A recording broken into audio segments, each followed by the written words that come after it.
नमस्कार दोस्तों, आपका एक बार फिर स्वागत है आपके अपने YouTube चैनल जॉब्स ही जॉब्स में। दोस्तों, इस चैनल पर हमने हरियाणा जीके की क्लासेज शुरू की हैं और हरियाणा जीके के अंतर्गत हमने शुरुआत की है प्राचीन हरियाणा के इतिहास से। प्राचीन हरियाणा के इतिहास से संबंधित कुछ वीडियोज़ हमने चैनल पर अपलोड कर दी हैं। यदि ये वीडियोज़ आपने नहीं देखी तो इन वीडियोज़ का लिंक इस वीडियो के डिस्क्रिप्शन में दिया हुआ है, वहाँ जाके आप इन वीडियोज़ को देख सकते हैं। प्राचीन इतिहास के अंतर्गत हमारा टॉपिक चल रहा है महाभारत। महाभारत से संबंधित 4 वीडियोज़ हमने अपलोड कर दी हैं। आज महाभारत से संबंधित 5वीं और अंतिम वीडियो है और इस वीडियो में हम महाभारत के जो बचे हुए पात्र हैं उनके बारे में चर्चा करेंगे। तो हम शुरुआत कर रहे हैं दुर्योधन से। दुर्योधन धृतराष्ट्र और गांधारी के ज्येष्ठ पुत्र हैं। धृतराष्ट्र और गांधारी के ज्येष्ठ पुत्र और कौरवों के ज्येष्ठ भ्राता। दुर्योधन के गुरु का नाम है बलराम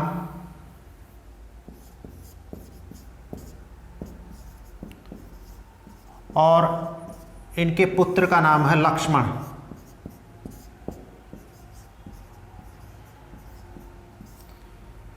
दुर्योधन का जो प्रमुख अस्त्र है वह गदा, और महाभारत युद्ध के दौरान दुर्योधन का वध किया था भीम ने। तो दुर्योधन कौन थे?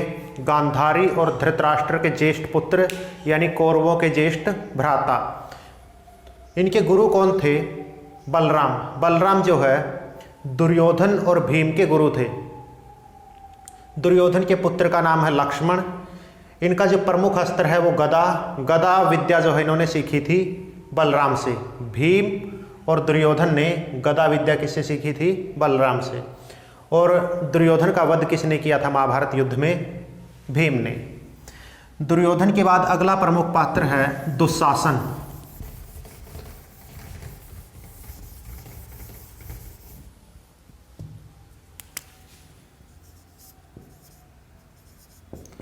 दुशासन जो है वो दुर्योधन के भाई थे।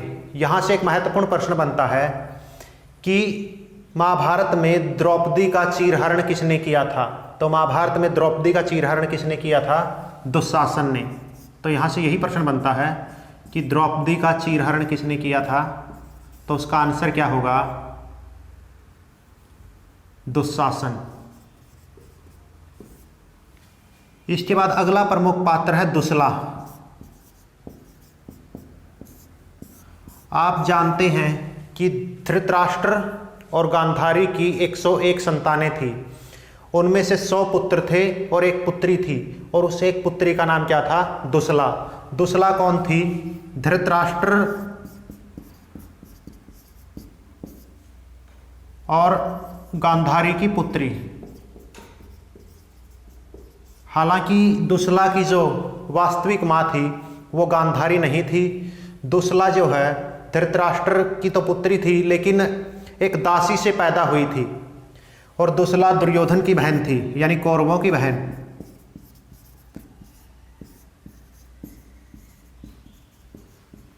दुसला की शादी हुई थी जयद्रथ से, और महाभारत के युद्ध में जयद्रथ का वध किया था अर्जुन ने। तो दुसला कौन थी? धृतराष्ट्र और गांधारी की इकलौती पुत्री और कौरवों की एकमात्र बहन, जिसकी शादी जयद्रथ से हुई थी, और महाभारत के युद्ध में जयद्रथ का वध किसने किया था? अर्जुन ने। उसके बाद अगला प्रमुख पात्र है द्रोणाचार्य, जो कि बहुत इंपॉर्टेंट है HSSC एग्जाम के पॉइंट ऑफ व्यू से। यहाँ से बहुत प्रश्न पूछे जाते हैं। गुरु द्रोणाचार्य।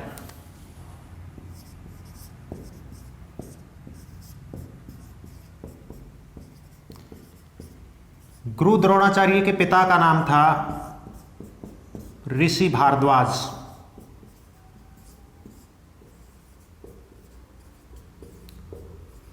और इनकी माता थी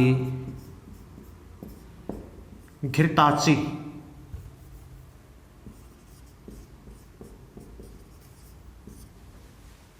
गुरु द्रोणाचार्य ऋषि भारद्वाज और घृताची के पुत्र थे। गुरु द्रोणाचार्य की शादी हुई कृपि से। कृपि कौन थी? कौरवों और पांडवों के कुल गुरु कृपाचार्य की बहन कृपि से गुरु द्रोणाचार्य की शादी हुई और गुरु द्रोणाचार्य और कृपि को एक पुत्र की प्राप्ति हुई जिसका नाम रखा गया अश्वत्थामा।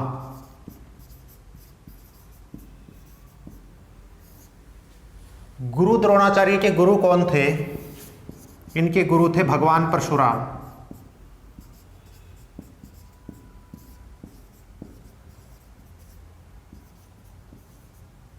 गुरु द्रोणाचार्य के गुरु कौन थे? भगवान परशुराम। और गुरु द्रोणाचार्य के शिष्य थे कौरव और पांडव, यानी ये कौरवों और पांडवों के गुरु थे। कौरवों और पांडवों के गुरु कौन थे? गुरु द्रोणाचार्य। गुरु द्रोणाचार्य ने अपने एक शिष्य का अंगूठा दान में मांग लिया था और उसका नाम था एकलव्य। प्रश्न आपसे पूछा जा सकता है कि गुरु द्रोणाचार्य ने अपने किस शिष्य का अंगूठा दान में मांग लिया था? तो उस शिष्य का नाम था एकलव्य। गुरु द्रोणाचार्य ने महाभारत के युद्ध के दौरान 13वें दिन चक्रव्यूह की रचना की और इस चक्रव्यूह में जो है अभिमन्यु वीर गति को प्राप्त हुए। तो प्रश्न आपसे पूछा जा सकता है कि महाभारत युद्ध में चक्रव्यूह की रचना किसने की? गुरु द्रोणाचार्य ने। कौन से दिन?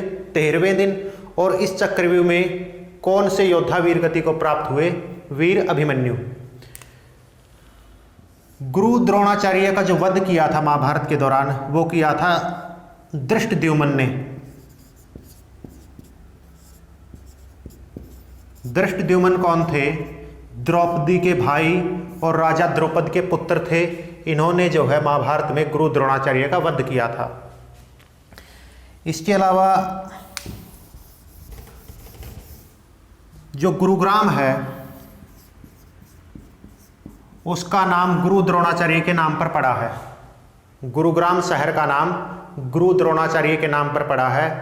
पांडवों ने गुरुग्राम द्रोणाचार्य को दान में दिया था जिसके कारण इसका नाम क्या पड़ा? गुरुग्राम। दो तरह से यहाँ पर प्रश्न बनते हैं कि गुरुग्राम शहर का नाम किसके नाम पर रखा गया है?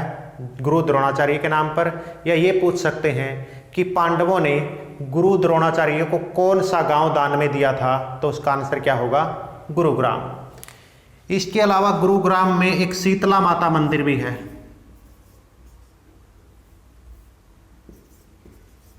शीतला माता मंदिर। इस शीतला माता मंदिर में गुरु द्रोणाचार्य कौरवों और पांडवों को प्रशिक्षण देते थे। और महाभारत युद्ध के दौरान जब गुरु द्रोणाचार्य वीर गति को प्राप्त हो गए तो इनकी पत्नी कृपि जो है सती हो गई और उन्हीं की याद में 1650 में महाराजा भरतपुर ने शीतला माता मंदिर का निर्माण करवाया था। जो शीतला माता मंदिर है यहाँ पर गुरु द्रोणाचार्य कौरवों और पांडवों को शिक्षा देते थे। और महाभारत युद्ध के दौरान जब गुरु द्रोणाचार्य वीर गति को प्राप्त हुए तो उनकी पत्नी कृपि जो है यहाँ पर सती हो गई थी और उन्हीं की याद में 1650 में एक मंदिर बनवाया यहाँ पर महाराजा भरतपुर ने। इसके बाद अगला हमारा प्रमुख पात्र है कृपाचार्य।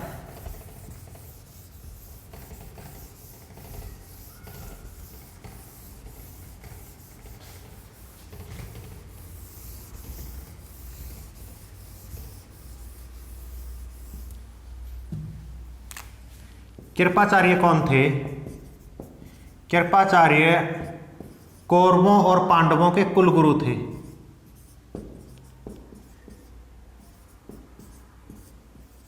यानी एक तरह से कुरु वंश के कुल गुरु थे ये। और इनकी बहन थी कृपि जिसकी शादी हुई थी गुरु द्रोणाचार्य से।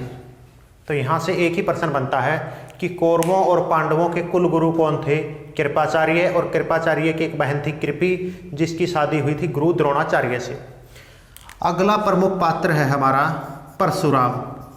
हालांकि परशुराम का जो जन्म है वो हुआ था सतयुग में, यानी रामायण काल में, लेकिन महाभारत काल में भी इनकी प्रमुख भूमिका है। परशुराम के पिता का नाम है जमदग्नि और इनकी माता का नाम है रेणुका।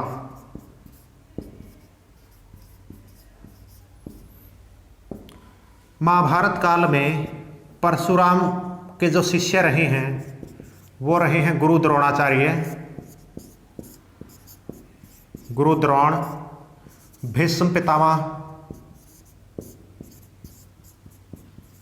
और कर्ण। परशुराम का जन्म सतयुग के दौरान हुआ। इनके पिता का नाम है जमदग्नि, इनकी माता है रेणुका। और परशुराम के शिष्य कौन रहे हैं महाभारत काल में? गुरु द्रोणाचार्य, भीष्म पितामह और दानवीर कर्ण। जींद जिले में एक जगह है, उस जगह का नाम है पुष्कर तीर्थ। पुष्कर तीर्थ को हम वर्तमान समय में पोंकरी खेड़ा के नाम से जानते हैं। और यहाँ पर भगवान परशुराम के जो पिता थे जमदग्नि, उन्होंने तपस्या की थी। जो पुष्कर तीर्थ है उसका वर्तमान नाम क्या है? पोंकरी खेड़ा। और यहाँ पर भगवान परशुराम के जो पिता थे जमदग्नि, उन्होंने तपस्या की थी। इसके अलावा जींद जिले में एक और गांव है जामनी। यहाँ जमदग्नि का मंदिर है। जमदग्नि कौन है? भगवान परशुराम के पिता। जींद जिले में एक और ऐतिहासिक गांव है रामराय तीर्थ। और ऐसी मान्यता है कि रामराय तीर्थ यानी रामराय गांव में भगवान राम सीता और लक्ष्मण सहित पहुंचे थे और यहां पर परशुराम ने यज्ञ किया था। तो परशुराम से कुछ महत्वपूर्ण प्रश्न बनते हैं। परशुराम का जन्म हुआ था सतयुग में। इनके पिता का नाम था जमदग्नि, इनकी माता का नाम था रेणुका। और महाभारत काल के दौरान इनके शिष्य रहे भीष्म पितामह, गुरु द्रोणाचार्य और दानवीर कर्ण। पुष्कर तीर्थ या पोंकरी खेड़ा ग्राम परशुराम के पिता जमदग्नि का तपस्या स्थल है और जामनी गांव में जमदग्नि का मंदिर है। रामराय तीर्थ ऐसी मान्यता है कि यहाँ पर भगवान राम सीता और लक्ष्मण सहित पहुँचे थे और भगवान परशुराम ने यहाँ पर यज्ञ किया था। तो ये तो थे महाभारत के कुछ बचे हुए पात्र। अब महाभारत से संबंधित कुछ महत्वपूर्ण फैक्ट और बचते हैं, उनके बारे में हम चर्चा करते हैं।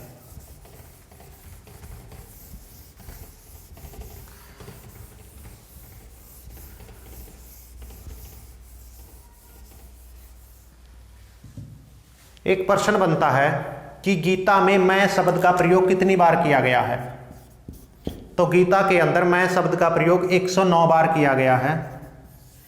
इसके अलावा महाभारत से एक और महत्वपूर्ण प्रश्न बनता है कि लाक्षागृह ग्रह का निर्माण किसने किया था?